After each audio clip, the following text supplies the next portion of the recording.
శ్రీ గురుభ్యో నమః. శ్రీ మహాగణపతి నమః. జూన్ 22వ తారీఖు నుండి జూలై 5వ తారీఖు వరకు చంద్రమానం అనుసరించి గోచర రీత్యా పౌర్ణమి నుండి అమావాస్య వరకు ఈ యొక్క 15 రోజుల కాలం అనేది ఎలా ఉండబోతుంది అనేది చూద్దాం. పక్షకాలం అంటారు.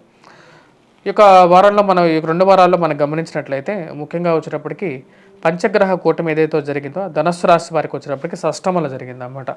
షష్టమంలో జరిగినటువంటి పంచగ్రహ కూటమి ధనస్సు రాశికి అవయోగంగా లేదు, యోగంగానే ఉందన్నమాట. ఎందుకంటే రవితో కూడినటువంటి పంచగ్రహ కూటమి షష్టమంలో జరిగినప్పుడు అనుకూలమైనటువంటి ఫలితాలుగానే ఉంటుంది. ఈ రాశి వారికి సప్తమంలోకి ఈ పంచగ్రహ కూటమిలో త్రిగ్రహ కూటమి అనేది ఫార్మేషన్ జరిగిందన్నమాట. 12వ తారీఖున వచ్చేటప్పటికి మూమెంట్ అనేది స్టార్ట్ అయింది.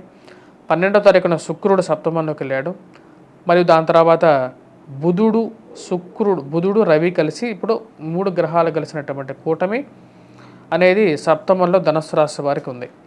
అదేవిధంగా ఈ రాశి వారికి వచ్చేటప్పటికి తృతీయంలో శని, చతుర్థంలో రాహువు, రాజస్థానాల్లో వచ్చేటప్పటికి కేతు ఉన్నాడు అన్నమాట.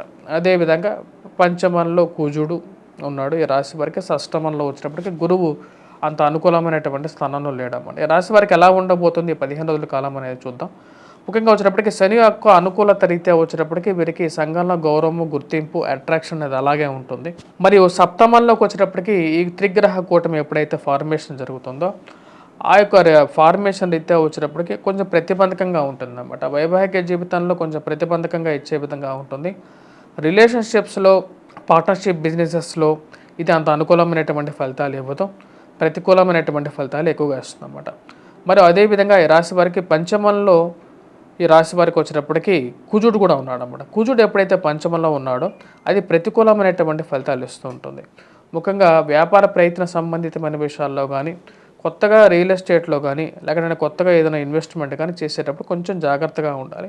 మీ స్వజాతకాన్ని పరిశీలించుకున్న తర్వాతే ధనుసు రాశి వారి మటుకు ఇన్వెస్ట్మెంట్స్ చేయండి. ఎందుకంటే స్పెక్యులేషన్స్లో కూడా వీరికి అంత అనుకూలమైనటువంటి ఫలితాలు వచ్చే విధంగా లేదు. ఇది కొంచెం ప్రతికూలమైనటువంటి ఫలితాలే ఉన్నాయన్నమాట. షష్టమంలో గురువు ఉన్నప్పుడు విద్యార్థులకి అనుకూలమైనటువంటి ఫలితాలు లేవు అన్నమాట. విద్యార్థులతో పాటు విద్యా సంబంధితమైన విషయాల్లో ఎవరైతే పనిచేస్తున్నారో వారికి కూడా కొంచెం ప్రతికూలమైనటువంటి ఫలితాలుగానే ఉన్నాయి. విద్యార్థులతో పాటు విద్యా సంబంధితమైన విషయాలు అంటే టీచర్స్ కానీ, లేకుండా ఇక ప్రొఫెషన్స్లో పనిచేస్తున్నటువంటి వారు, స్టేషనరీ షాప్స్ రన్ చేస్తున్నటువంటి వారు, వీరందరికీ కూడా కొంచెం ప్రతికూలమైనటువంటి ఫలితాలుగానే ఉన్నాయి. అంటే మిశ్రమమైనటువంటి ఫలితాలుగా కన్నా సామాన్యమైనటువంటి ఫలితాలుగా చెప్పవచ్చు. ఎందుకంటే శని అనుకూలమైనటువంటి ఫలితాలు ఇస్తున్నప్పుడు మనం పూర్తిగా మిశ్రమంగా ఉన్నాయి అని చెప్పకూడదు. రాజస్థానంలో కేతువు కూడా అనుకూలమైనటువంటి ఫలితాలు కానీ ఇవ్వగలుగుతున్నాడు అన్నమాట. ఉద్యోగపరంగా కొన్ని అనుకూలమైనటువంటి ఫలితాలు ఉంటాయి. కాకపోతే ఖర్చు అనేది ధనుసు రాశి వారికి ఎక్కువగా ఉంది. దానికి ముఖ్య కారణం వచ్చేటప్పటికి వృశ్చిక రాశి మీద శని యొక్క దృష్టి అనేది ఎక్కువగా కేంద్రీకృతమైందన్నమాట.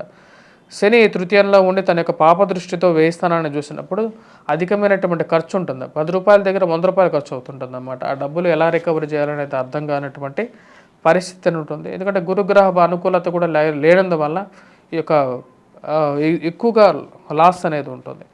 వాటి వల్లే వచ్చేటప్పటికి నేను ఏంటంటే బిజినెస్ పరంగా ఇన్వెస్ట్మెంట్స్ అనేది కొత్త బిజినెస్ ఇన్వెస్ట్మెంట్, నూతనగా బిజినెస్ ఇన్వెస్ట్మెంట్ చేయొద్దు అని చెప్తున్నాను. ఆ బిజినెస్ పరంగా పాటుతో పాటు ఈ స్పెక్యులేషన్స్లో కూడా ఇన్వెస్ట్మెంట్స్ గురించి, అంటే స్టాక్ మార్కెట్లో ఇన్వెస్ట్మెంట్ గురించి కూడా కొంచెం జాగ్రత్త అనేది అవసరం. వడ్డీ వ్యాపారస్తులు కూడా కొంచెం జాగ్రత్తగా ఉండాలి. ఎందుకంటే వడ్డీకి తీసుకునే వాళ్ళు తిరిగిస్తేనే వీరికి బిజినెస్ అనేది జరుగుతుంది. కాబట్టి చీటీ వ్యాపారస్తులు కానీ ఇలాంటి బిజినెస్లో అన్నిట్లో కొంచెం ప్రతిబంధకంగా మారే విధంగా ఉంది ధనుసు రాశి వారికి. కాబట్టి ఈ 2 వారాల్లో ఈ రాశి వారికి వచ్చేటప్పటికి 2వ వారంలో 29వ తారీఖు తర్వాత బాగుంటుంది. సో మొదటి వారం అనేది ప్రతిబంధకంగా ఉంది. ఫైనాన్షియల్ రొటేషన్ అనేది తక్కువగా ఉంటుంది. కాబట్టి కొంచెం జాగ్రత్త అనేది అవసరం ఈ రాశి వారికి. ముఖ్యంగా వచ్చేటప్పటికి అష్టమంలోకి రాబోతున్నటువంటి బుధుడు యోగకారకుడు. బుధుడు అష్టమంలో కూడా యోగిస్తాడు అన్నమాట. ఇక్కడ అష్టమంలో ఉన్నటువంటి బుధుడు యొక్క దృష్టి సప్తమాన్ని చూస్తాడు. కాబట్టి ధనస్థానం అయినటువంటి మకరాన్ని చూస్తాడు అన్నమాట. అది వీరికి యోగ్యాన్ని ఇస్తుంది. ఫైనాన్షియల్ రొటేషన్ అనేది 29 నుంచి కొంచెం ఇంప్రూవ్మెంట్ అనేది రాశి వారికి పొందడం అనేది జరుగుతుంది. విద్యార్థులు కొద్దిగా కష్టపడి చదవాల్సినటువంటి ముఖ్యమైనటువంటి సూచన. ఎందుకంటే గురుగ్రహ అనుకూలత లేదు. మిగతా ప్రతిబంధకంగా మారినటువంటి రాహువు, అదేవిధంగా ఇప్పుడు పరిస్థితి 2 వారాలు కొంచెం అనుకూలంగా లేదు. రాహువు ఎప్పుడైతే చతుర్థంలో ఉంటాడో ఇది వచ్చేటప్పటికి ఉదర సంబంధితమైనటువంటి ప్రాబ్లమ్స్, హెల్త్ రిలేటెడ్ ఇష్యూస్ అనేది కొద్దిగా ఎక్కువగా ఎఫెక్ట్ అవుతుంది. ప్రయాణ సంబంధితమైన విషయాల్లో అనుకూలం ఉంటుంది. ఫైనాన్షియల్ రొటేషన్స్లో, స్పెక్యులేషన్స్లో ఇన్వెస్ట్మెంట్స్ అనేది 29వ తారీఖు తర్వాత డబ్బు క్రమంగా వృద్ధి చెందడం అనేది ఉంటుంది. కుటుంబంలో ఐక్యత అనేది మళ్ళీ పెరగడం అనేది జరుగుతుంది. అందరం కలిసి ఒకే మాట మీద ఉండాలని చెప్పి కూడా నిర్ణయించుకుంటారు. ఫైనాన్షియల్ మూవ్మెంట్ అనేది కూడా స్టార్ట్ అవుతుంది అన్నమాట. సో మొదటి వారం కన్నా వచ్చేటప్పటికి రెండో వారంలో 29వ తారీఖు తర్వాత వీరికి కొంచెం సామాన్యమైన కన్నా కొంచెం బెటర్ రిజల్ట్స్ అనేది, ఇంప్రూవ్మెంట్ అనేది కనపడుతూ ఉంటుంది అన్నమాట. సో ఈ యొక్క నెల చివరిలో వీరికి కొంచెం సమయానికి డబ్బు వచ్చి చేరటం అనేది మానసిక సంతృప్తికి, కట్టాల్సినటువంటి డబ్బులు కానీ, ఇవ్వాల్సినటువంటి వారికి డబ్బులు ఇవ్వటం కానీ టైంకి జరగటం మానసిక సంతృప్తికి గల కారకంగా ఉంటుంది.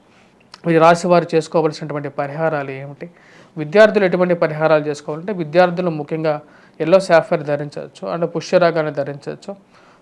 మరియు అదేవిధంగా ఈ రాశి వారికి వచ్చేటప్పటికి దత్తాత్రేయ స్వామి ఆరాధన చేసుకోవాలి, దక్షిణామూర్తి శ్లోకాన్ని పఠించడం, దక్షిణామూర్తి స్వామిని పూజించడం.